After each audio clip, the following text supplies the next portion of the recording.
So here's the story. You remember Elijah from last week. Well, one day he jumped into his stream.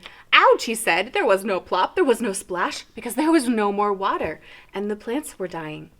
God told Elijah to leave and to go to a town. Over there, he said. God said, look for this woman. She is all alone. Her husband has died. She's very poor, and she's trying to take care of her son. I want you to go live with her, and I will provide for you. Okay, Elijah said, because he was really great about just doing whatever God said. He trusted God.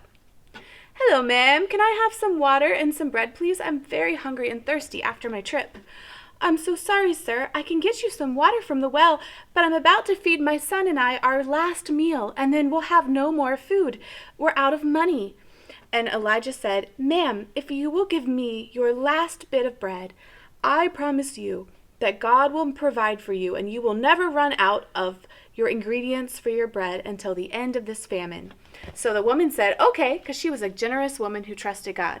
She went to her kitchen. She made Elijah the last loaf of bread. Mom, that smells amazing. Can I have some? No, son. That's for our guest, Mr. Elijah.